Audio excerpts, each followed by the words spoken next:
Okay, welcome to Garage Built Strongman. Today, I don't know, like a lot of other guys, I kind of been the last couple of weeks. My garage gym has been a work in progress. I'm changing stuff around, adding, subtracting, blah blah blah.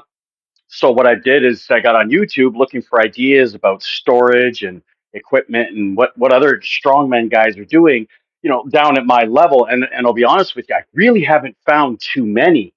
I find a lot of garage gyms or even basement gyms, home gyms in general. Guys are like, they want to show you their home gym and they've gone to, Rogue or Rep Fitness or whomever, and they basically bought the catalog. They've done their floors, their walls, they paint it. Everybody's painting everything black. I don't get it. And done these $20,000 makeovers on their gyms, and I'm thinking, wow, that's just a ton of money to spend at once. So I've been working on mine for like 3.5 years, buying the equipment I need. When an event comes up, I buy that if I can afford it, or I build it if I can, that sort of thing. So I really thought, I'm not seeing what I want to see. And I'm thinking, well, if I'm not seeing what I want to see, probably most of you guys aren't seeing what you want to see either. So today, I'm going to take you through just real quick. I might even do this as a two-parter and show you my space.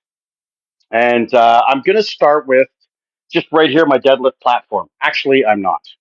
I changed my mind. Let me tell you about the space first. So my garage is at the back of my yard. My yard is 200 feet deep. Now I'm in town, and it's really quiet back here. Like, I'm surrounded pretty good. It's quiet. And my garage sits right at the back of the yard. It's not really a garage. It's a shop that was built on top of an old barn foundation. And the gentleman that owned it before was a woodworker. So he built this shop, and it's reclaimed 4x4s. It's a very well built space. It's 23 by 16, so it's a half decent space. I see a lot of guys with very tight spaces, and I think to myself, it must be tough. It must be tough. But I do know a few guys that are working out in spaces that are like 100 square feet, and I kid you not. So we're gonna just what I'm gonna do is I'm gonna move the camera around and bring you with me and show you each individual area and break it down as quickly as possible so this video isn't 4 hours long. All right. I'm not sure how the lighting is here right now. So this corner here is a bit of a disaster. So just for laughs, everybody talks about when their garage gym, uh, they've got leaf blowers and whatnot. I actually have central vac. It was an old central vac. My buddy was getting rid of it. So I grabbed it, threw it up on the wall, and I use this to keep my floors clean. This corner is just a bit of a disaster. I got my tires for my logs, some pieces for my bench and whatnot.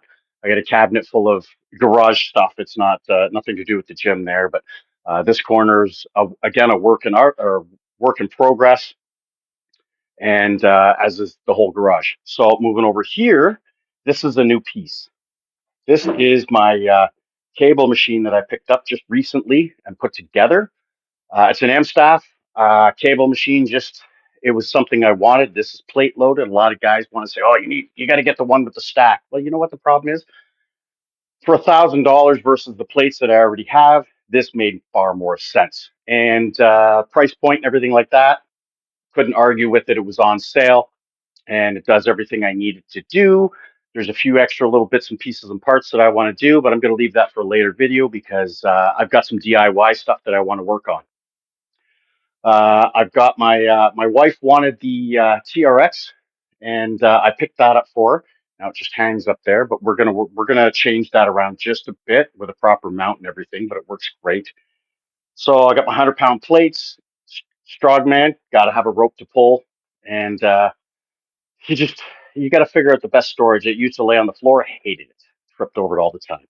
Now, okay, in behind my rack, which I'll get to in a minute, I have one landmine that I mounted to the wall, and I use that one primarily for doing a biking press. Works very good. Now down here on the floor, I picked up another one so I can do regular landmine stuff with. This rack, let me get back here farther. This rack I picked up before COVID, like 2019, and it was like 275 bucks, I believe I paid. Now that came with the bench, a bar, and about 250 pounds in weights. And it also came with a preacher bench and one other attachment that I don't recall off the top of my head, probably because I don't use it. I don't mind this rack, but it's inconvenient, takes up space. It's not really big enough, so I'm probably going to get a folding wall mount rack that will create a whole bunch more space, and I can do everything I got to do with it.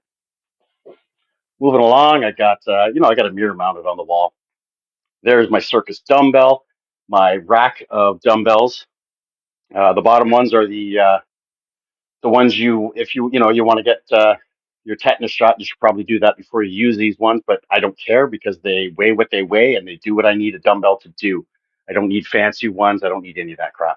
However, I did start picking up some rubber dumbbells down here. Um, I didn't have the lower weights, and I wanted some of those both for my wife and myself because some certain exercises you just want a lightweight to warm up with. Now I bought this little cheap little kettlebell handle. Let me show you. Move in here, and it was kind of a just try it out type thing. And I'll be honest with you, it actually works pretty good. I can't complain about it. It does what you need it to do. Now I have a loadable kettlebell, and I'll show you that in a minute. But this works really well for just grabbing whatever weight you want, and away you go. Moving back, I got a TV and my old Nintendo 64. I got a PlayStation 3 so I can play movies or games or whatever I want. Of course, my fridge and a rack or a cupboard with like way too many movies in it. I also have a folding rack, or not a rack. Of course, it's not a rack. I have a folding bench here so I can do some other exercises, uh, like a GHD type setup, but it's not quite that. And that was a great price. Here, I have my menagerie of plates. Some of them are fairly new. My bells of steel ones there were new. They don't look it anymore, but they're well used. A lot of these plates are all very well used. The only thing that was bought brand new was the bells of steel plates. Um, Other than that, everything's been secondhand or given to me or bought fairly cheap. There is my loadable kettlebell, and I'll do a video on this if you guys want later. This works really good for a couple of things, obviously kettlebells, but I've also used it for my power pin press, and just it's just kind of a handy thing. And that was a homemade DIY thing. I'm not a good welder, so I had to get a buddy to give me a hand with that. Moving on to the rack here with my barbells and whatnot in it. Now, there's no super expensive barbells here. I'll just start. I've got a safety squat bar sitting there in the corner. Nothing special about that. The sissy pad on there, but in the wintertime it gets kind of cold, and some days I need that for the other bars. Again, homemade axle bar. This is a bought Swiss bar. Don't ask me where I got it from. I don't remember. I have a 8-inch log that I got off as a trade, and I used that until I bought Big Alice. Over here, I have my farmer's walk handles, and I have a couple of bars for doing curls with.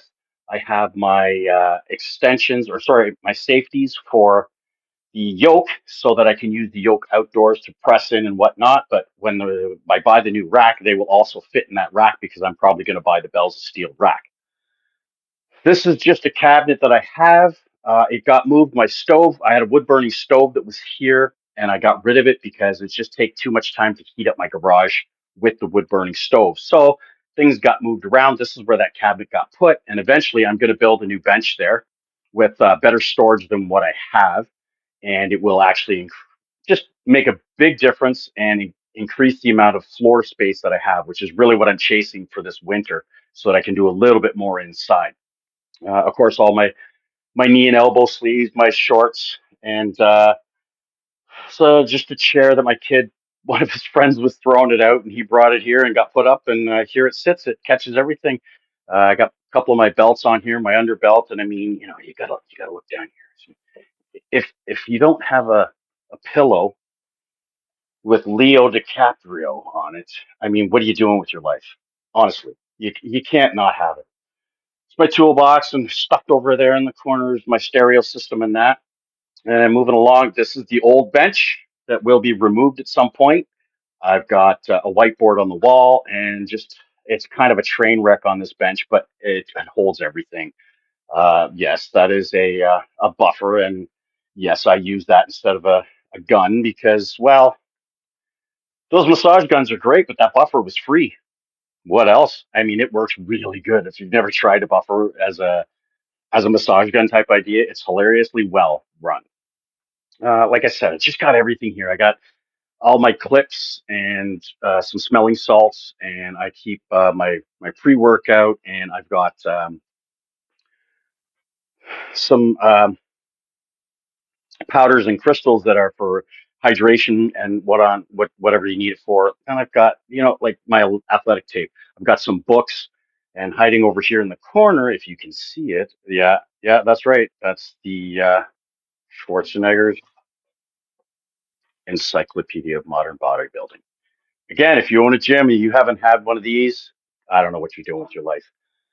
Another whiteboard, and on this pegboard, which is covered with tools and straps and what have you. It's just everything, and this is one of the reasons that I really need to work on this space. As you can see, it is just a train wreck of everything. But for now, it's functioning, and I'm happy with it. Got a clock, of course. Up there's a heater that kind of okay works, but it's very directional. Unless you're standing in front of it, it doesn't do a goddamn thing for you. Big Alice and a nice fan to do what you need a fan to do over here. Now, I just did this recently. I took that red cabinet that I was speaking about and moved it, and this is where it sat. So I built this little table, whatever you want to call it, shelf, and I piled my sandbags under it. Underneath there, the sandbags are a 50, a 100. The 150 sitting here beside me on the floor. I have a 200, and the larger one is actually a 300-pound sandbag. It's not filled that right now. It's only at 240 because at the time that's all I could get in it. I only want it to be about 250. I got that sandbag for free, and so I don't need a 300-pound sandbag. So what I've used is sand as well as rubber mulch. The rubber mulch will take up a whole bunch of space, but you can still get it to the weight you want and have a very large sandbag. And it's actually kind of nice having a really big sandbag. Really makes you work for it. There's my throwing sandbags. The one on top is a Valkyrie. The other three, the black, the red, and the blue, I bought off that Alibaba website. Yeah, I rolled the dice a little bit and picked them up for about 200 bucks. Great price because even the Valkyrie Strength, which is a very small company here in Canada, that sandbag itself was 140 bucks. If you go to Cerberus, Rogue, or any of those bigger name companies, those bags are pushing $200 for one. Now, being a small guy in my garage gym here, that's a lot of money.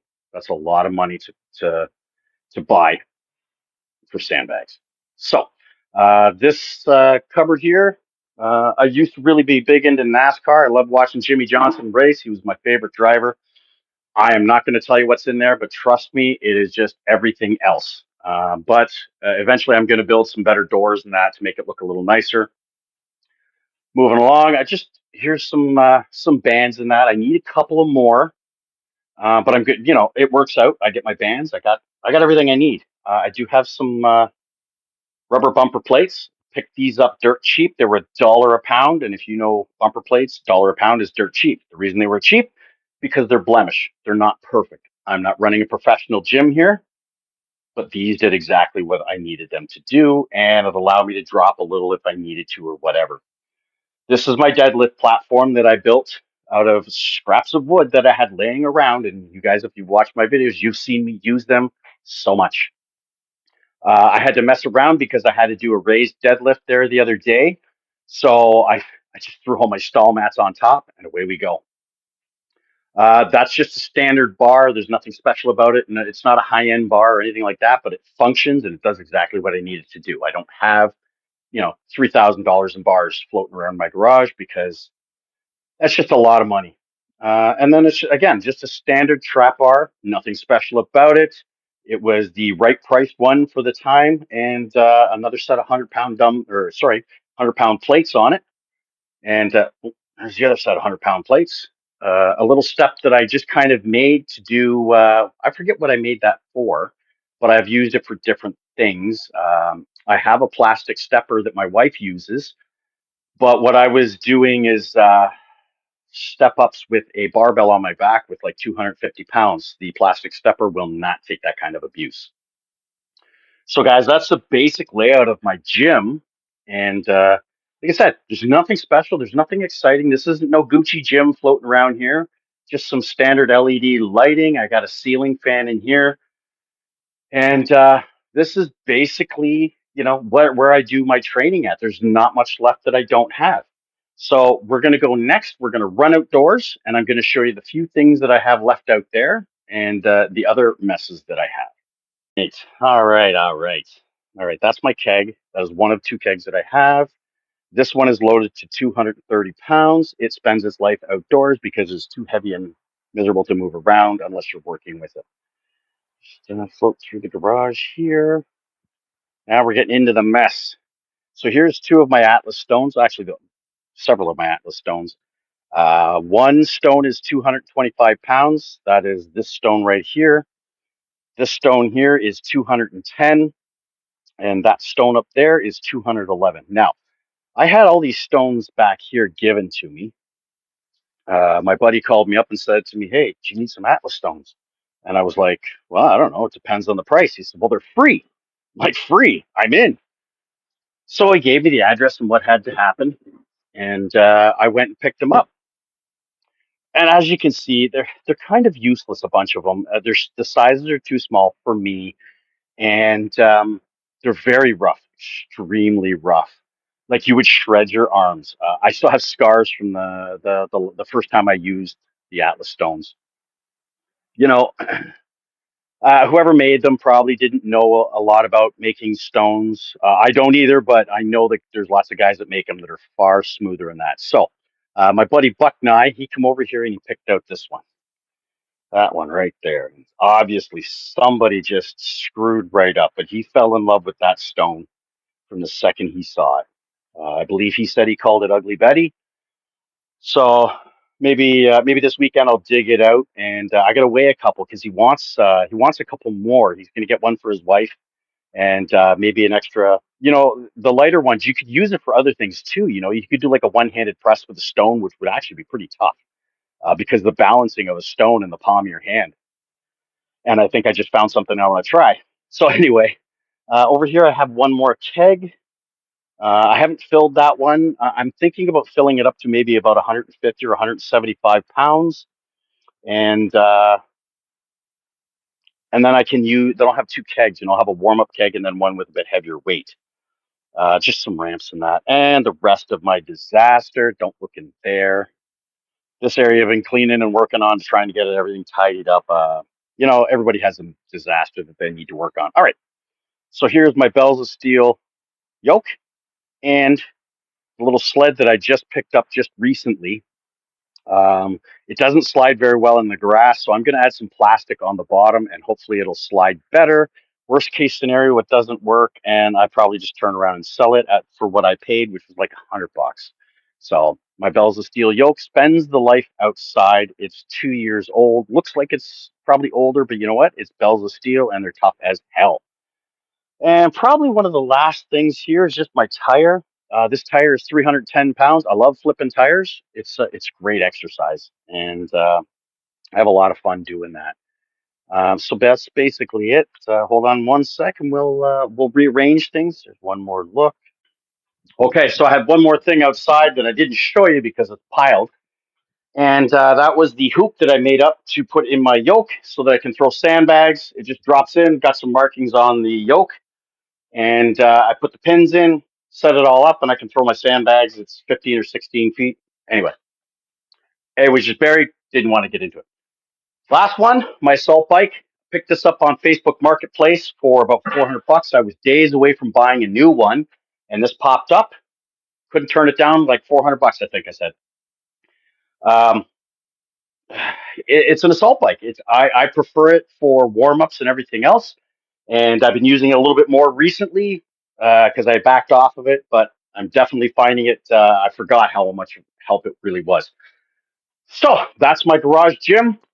Going forward, I've hooked up with some people that are very local to me. My buddy Buck Nye, that lives just down the street from me. He's got his own YouTube channel. You should definitely check that out. If I can figure out how to make the link, I will. He's getting into strongman. He's doing some really cool lifts, very raw type stuff, not really gym equipment, just stuff he finds laying around, which really makes it much more interesting. My buddy Mark Hoover, that lives a couple of blocks over, he's got a arm wrestling club called Armed and Dangerous. I don't think they have a YouTube channel, but they have other social media, Instagram and TikTok that I know of for a fact, as well as he's on Facebook. And they're starting to do Strongman Sundays. So I've been there a few times and done some stuff with those guys. For me, I get to teach some other people, some new people, some things. So it's really been instrumental in refiring my own energy towards strongman. So hopefully I'll be able to throw some videos like that in with my stuff going forward. And that is it. I really don't think there needs to be a second video, but if you guys want to see anything else specifically, or maybe some of the DIY stuff that I have floating around, I'd be more than happy to show you guys that. And that's it for today. I'm glad you guys stopped by. If you really enjoy it, like and subscribe, and maybe I can get some more content out, maybe some better content out for you guys. And that's it for today. Thanks a lot, guys.